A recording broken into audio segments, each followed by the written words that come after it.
All right, guys, so here we are in the shop, and I told you I would do a follow-up video of this Kinze 2000 series 8-row planter as we progress along with these updates. You can see already there's a lot of stuff missing that was up front here.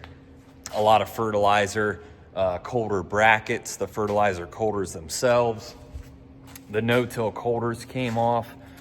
The row cleaners that wrapped around the no-till coulters came off. I need to weigh that crate, but probably 1,500 to 2,000 pounds of product came off. Let's turn this camera around and dive in. So like I talked in the first video, the goal with this planter was several things. We wanted to get rid of the front coulter fertilizer system. It was a little bit outdated. It was worn out. It was heavy. There was a lot of brackets hanging out here. And we wanted to get rid of that. That was one thing. We wanted to get rid of the no-till coulter. We've talked a lot about getting rid of that no-till coulter. It holds that row unit up out of the ground. It creates hair pinning where we're shoving residue down in there. It creates row unit chatter. A lot of negatives with that no-till coulter. Along with that no-till coulter, they had row cleaners that stuck way out front. They wrapped around the front of that no-till coulter. They were hard to adjust, just not ideal.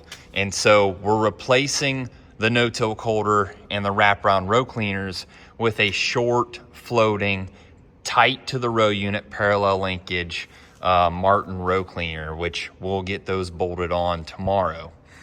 Some simple changes, like we added the GBGI seed disc opener, heavier duty opener here. We needed to replace some scrapers on it. The gauge wheel arms had a lot of slop in them, and so we used the RK gauge wheel arm bushing kit, and these things are beautiful now. I mean, real nice and tight, real smooth. I really like what that kit did. If you have a planter, no matter the coulter, or no matter the color, I should say, I would look into either the entire new gauge wheel arm with the bearing or this bushing kit. A very, very simple upgrade that can make a lot of changes. From there, as we move back, we've talked a lot about this weld-on bushing here that we can put in the closing wheel tailpiece. What happens is this tailpiece gets slop in it. The way these are designed, and again, no matter the color, green or Kinze, whatever, this tailpiece wears out. So you can put all the bushings in the world in here and you're still gonna have side-to-side slop. So what we do to fix that is RK has this weld-on ring. It's super simple, a little bead of weld there, a little bead on the bottom, and we put a bearing in there. And man, that thing is just super tight. There's no slop left or right whatsoever, and that is built for longevity. We're using a bearing there.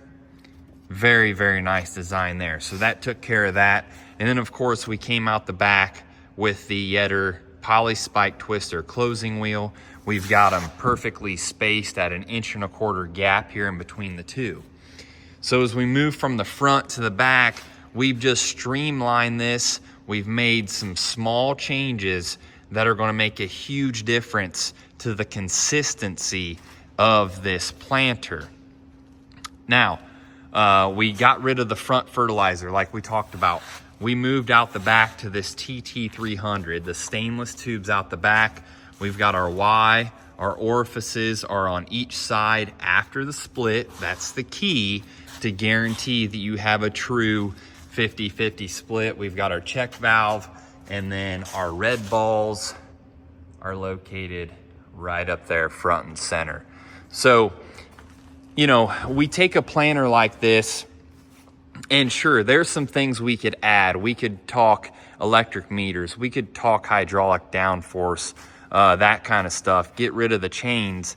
But when you really want to boil it down to ROI and dollars and cents, this has turned this Kinze 2500 into something pretty impressive. we get the row cleaners out front, we'll be able to plant through a lot of nasty stuff. We'll be able to no-till, minimum till, adjust these row cleaners to move that trash out of the way. We'll have very good seed disc openers to be able to create a zone there for a seed to come down. We've got gauge wheel arms that are holding this gauge wheel tight up against this blade. We've got a very well structurally sound and tight closing wheel tailpiece with a good closing wheel and super easy to use fertilizer without any blades, bearings, or knives. Very, very clean. So really happy with how this planter's turning out. But these are a lot of the upgrades that are popular right now. You know, put a new pump on here, red balls up front. But you know, some updates to a planter like this are updates that aren't going to break the bank, but you're going to be planting with a planter that is much different than you're used to.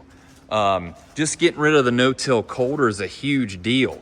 Tightening up this closing wheel tailpiece is going to allow you to much more accurately close that seed trench and hone in on what down pressure you're using, because these closing wheels will be riding right on the edge of the furrow every time, all the time.